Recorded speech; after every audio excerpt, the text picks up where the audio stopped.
بسم الله الرحمن الرحیم۔ بسم اللہ الرحمن الرحیم۔ سال نو مبارک۔ نئے اسلامی سال کا آغاز ہو تو عرب و عجم، یورپ و وچھم، یورپ و امریکہ، ایشیا و افریقہ اور اس عالم رنگ و بو میں جہاں کہیں بھی مسلمان آباد ہو، انہیں حقیقی معنوں میں ہجری سال نو کے آغاز پر ہی خوشی ہوتی ہے، کیونکہ تاریخ اسلام کا تمام تر سرمایہ انہی قمری مہینوں اور ہجری تاریخ سے ہی وابستہ ہے۔ ارکان اسلام، حج و روزہ کا حصہ اسی اسلامی کیلنڈر سے کیا جاتا ہے اور عید و قربانی جیسے شعائر اسلام کا تعلق بھی اسی اسلامی تقویم کے ساتھ ہے، مگر یہ ایک امر واقعہ ہے کہ آج کا مسلمان اپنے ماضی کی شاندار روایات کو نظر انداز کرتا بلکہ بھولتا جا رہا ہے اور اپنے نمایاں اسلامی تشخص کو قائم رکھنے میں ناکام ہو رہا ہے، اور اس کی ایک چھوٹی سی مگر واضح جھلک ہمارے اس رویے میں موجود ہے کہ آج ہمارے سرکاری و غیر سرکاری دفاتر اور نجی و پبلک اداروں میں انگلش کیلنڈر کا استعمال اس قدر عام ہے کہ لوگ اپنی اصلی تاریخ سے ناآشنا ہو رہے ہیں۔ آپ کبھی سروے کر کے دیکھیں تو شاید 10% مسلمان بھی ایسے نہ ملے جنہیں روز رواں کی ہجری تاریخ کا پتہ تو درکنار ہجری سال کے 12 مہینوں کے نام ہی آتے ہوں۔ یہ کتنا بڑا المیہ ہے، اور اس سے بڑھ کر ہمارے اجتماعی کردار کا افسوسناک پہلو یہ ہے کہ انگلش کیلنڈر کے پہلے مہینے کا آغاز ہو تو ہم ہیپی نیو ایئر کہتے ہوئے ایک دوسرے کو ملتے ہیں، گریٹنگ کارڈ تقسیم کیے جاتے ہیں، تقریبات کا انعقاد ہوتا ہے۔ عرب اخوان بھی کل عام وانتم بخیر یا کل سنۃ وانت طیب کے کئی دن تک رٹ لگائے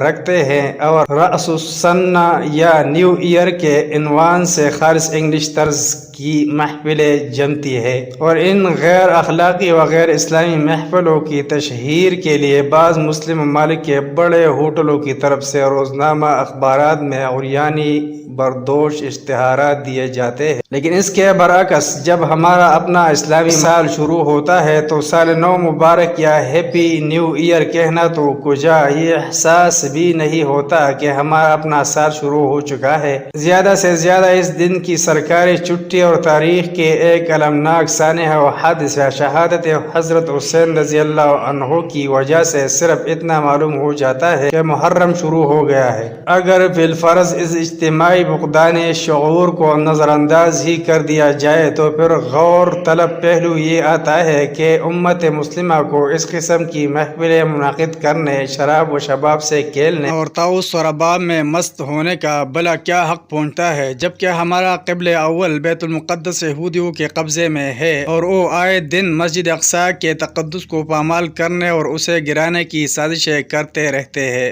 بڑی غیر مسلم حکومتوں کی شعبدہ بازیوں کی وجہ سے مسئلہ فلسطین ایک عقدہ لائے نحل بن چکا ہے، اور ہزاروں فلسطینی خاندان کھلے آسمان کی چھت کے نیچے زندگی گزار رہے ہیں، بعض کی کیمپوں میں بسر ہو رہی ہے اور کچھ در بدر کی ٹھوکریں کھانے پر مجبور اور حالات کے رحم و کرم پر نظریں لگائے بیٹھے ہیں۔ ہماری یہ بے ہنگم چیخ چنگاڑیاں خوشیاں کس طرح برمحل ہو سکتی ہے جبکہ ہمارے ایک برادر مسلم ملک افغانستان میں کافر حکومت ہے بے سر و سامان افغان سرپروشوں کے ساتھ آگ اور خون کی ہولی کھیل رہی ہے، اور ان لوگوں کو سوتے دنوں اور جاگتی راتوں میں یہ رنگ رنگیلیاں منانا کس طرح زیب دیتا ہے، جن کے اپنے برادر اسلامی ملکوں فلسطین و افغانستان اور کشمیر وغیرہ میں لاکھوں بچے شفقت پدری کو ترس رہے ہیں، لاکھوں بیوائے سسکیوں اور آہوں سے دوچار اور نالا و شیون سے ہمکنار ہے۔ اگر اس سب کچھ کے باوجود بھی ہم خوشیاں منانے میں حق بجانب ہے تو پھر کم از کم ان خوشیوں کو بد اخلاقی اور فحاشی کے دائرے سے نکال کر اپنے اسلامی تشخص کو بحال رکھتے ہوئے ان اسلامی تہواروں کے انداز سے منائے تاکہ روز محشر کہیں مشابہت کفار کے جرم میں تو نہ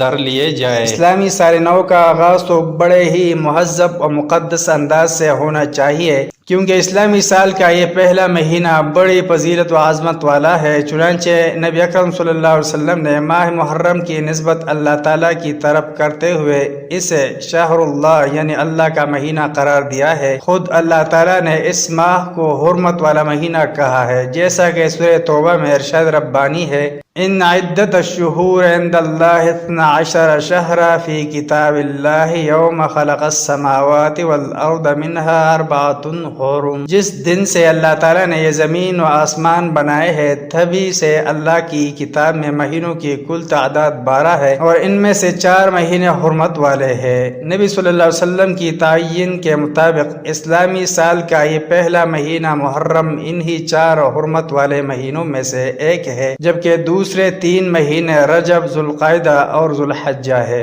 ہلال محرم اور سال نو کے پیغامات۔ اسلامی سال نو کے ہلال محرم کا طلوع ہونا اپنے ساتھ کئی پیغامات لاتا ہے۔ سب سے پہلے یہ کہ اللہ تعالیٰ نے تمہاری عمر کا ایک اور سال مکمل کر دیا ہے، یا بالفاظ دیگر تمہاری کل عمر میں سے 1 سال اور کم ہو گیا ہے۔ اس لیے ہمیں شاداں و پرہا ہونے کے ساتھ فکر مند بھی ہونا چاہیے کہ ہماری عمر کا بیلنس کم ہو رہا ہے، اور سال نو کے آغاز کے موقع کو غنیمت سمجھتے ہوئے یہ دعائیں مانگنا چاہیے کہ اے اللہ، اس نئے سال کو ہمارے لیے انفرادی و اجتماعی مسرتوں اور قومی و ملی خوشیوں کا پیامبر بنا دے۔ اے اللہ، ہمارے الجھے ہوئے پیچیدہ انفرادی، جماعتی اور ملکی و عالمی مسائل کو سلجھا دے۔ اے اللہ، ہمیں صحت و عافیت اور جانی و مالی خوشی عطا فرما۔ اے اللہ، اس نئے سال میں ہمیں سال ماضی کی نسبت کار خیر اور نیکی و تقوی کی زیادہ توفیق سے نواز۔ اے اللہ، ہمارے جو بھائی فلسطین، افغانستان، انڈیا، کشمیر، بلغاریہ، فلپائن، چین، روس اور کسی بھی جگہ سروں پر کفن باندھے جان بکف ہو کر عقیدہ توحید و ختم نبوت، شعائر اسلام اور مقامات و مشاعر مقدسہ کے تحفظ کے لیے برسر فیکار ہے، انہیں فتح و نصرت سے سرفراز کر اور ہم سب کا حامی و ناصر ہو، آمین۔